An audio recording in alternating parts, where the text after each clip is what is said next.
Hello friends, dance आणि food चॅनलमध्ये तुमचं स्वागत आहे. तर आज आपण मस्त असा बेकरी सारखा सॉफ्ट आणि स्पॉन्जी ब्रेड घरच्या घरी बनवणार आहोत. तर चला मग आता ब्रेड बनवायला सुरुवात करू. मी अशा प्रकारचं बाउल घेतलेलं आहे. तर यामध्ये मी आता गरम दूध टाकणार आहे. या गरम दुधात मी 2 चमचे साखर ॲड करणार आहे. आपल्याला जर ब्रेड करायचं आहे तर यामध्ये साखर आधी, त्याचबरोबर अशा प्रकारचं ईस्ट मिळतं मार्केटमध्ये.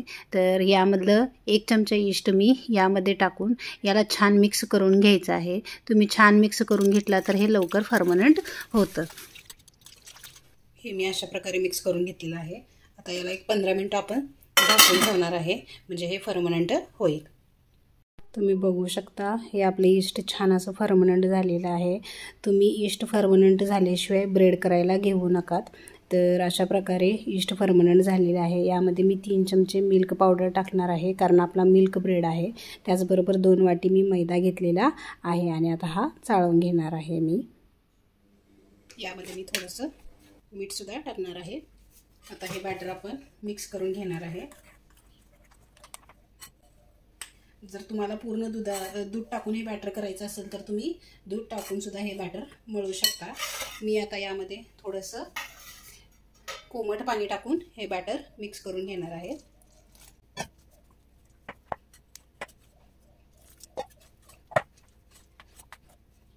तर तुम्ही बघू शकता हे मी पीठ मळून घेतलेलं आहे. पण हे पीठ मी आता या ताटमध्ये टाकून एक 10 मिनटं छान याला मळून घेणार आहे. मळून घेतल्यामुळं काय होतं, जो ब्रेड आहे आपला तो खूप छान होतो. तुम्ही बघू शकता हे पीठ मी मळून घेतलेलं आहे. आता याच्यावरती 1-2 चमचे मी बटर टाकून याला एक 2च मिनटं छान मळून घेणार आहे. हे तुम्ही बघू शकता मी किती छान सॉफ्ट असं पीठ मळून घेतलेलं आहे. तर हे तुम्हाला मी दाखवते किती मस्त मऊ असं मळून घेतलेलं आहे. आणि या बाउलमध्ये मी आता हे फर्मनंट व्हायला वरून बटर लावून ठेवून देणार आहे. मी 1 ते 1.5 तास ठेवणार आहे. तुम्ही जास्तसुद्धा ठेवू शकता, त्याच्यामुळं कसं पीठ पण छान फुललं जातं. तर मला झाकून ठेवून देणार आहे. 1 ते 1.5 तासानंतर तुम्ही बघू शकता वाव, आपलं पीठ डबल ते टिबल फुललेलं आहे. तर अशा प्रकारे मी हे पीठ परत अजून एकदा छान मळून घेणार आहे. तुम्ही बघू शकता किती मऊ छान असं मी पीठ मळून घेतलेलं होतं. याला मी परत अजून बटर लावून छान 1-2 मिनटं मळून घेणार आहे.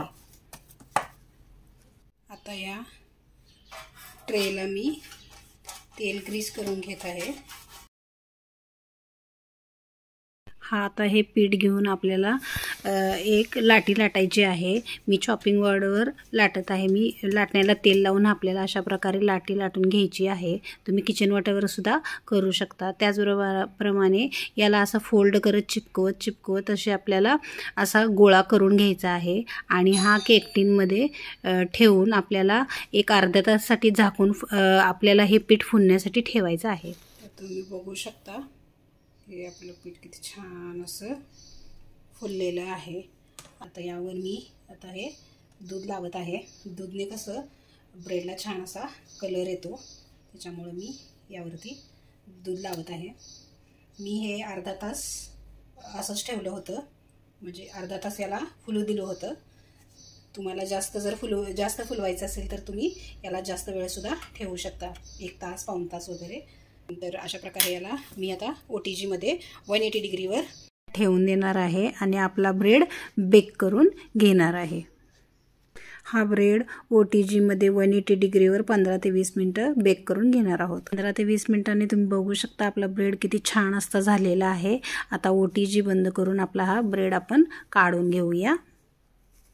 आता या ब्रेडवरती मी बटर स्प्रेड करून घेत आहे. बटर लावून आपल्याला या ब्रेडला ओल्या कपड्याने 5 मिनटं झाकून ठेवायचं आहे. 5 मिनटानंतर तुम्ही बघू शकता आपला ब्रेड किती मस्त सॉफ्ट झालेला आहे, बेकरीसारखा. तर तुम्हाला मी कट करून दाखवते आपला ब्रेड किती मस्त झालेला आहे. तर अशा प्रकारे मी सर्व ब्रेडच्या स्लायसेस करून घेणार आहे. तर माझ्या रेसिपीज तुम्हाला आवडत असतील तर माझ्या चॅनेलला लाईक करा, शेअर करा आणि सबस्क्राईब करायला विसरू नका. तुम्ही बघू शकता आपला ब्रेड किती मस्त असं तयार झालेला आहे. तर हा ब्रेड तुम्ही नक्की ट्राय करून बघा, याचा सॉफ्टनेसपणा बघा. तर हा आपण घरी बनवलेला आहे. तर बेकरीसारखा सॉफ्ट ब्रेड आपण घरी बनवू शकतो. तुम्हीसुद्धा नक्की ट्राय करा. तुमचासुद्धा हा ब्रेड खूप छान होईल. आता भेटूया आपण नेक्स्ट रेसिपीमध्ये. थँक्यू.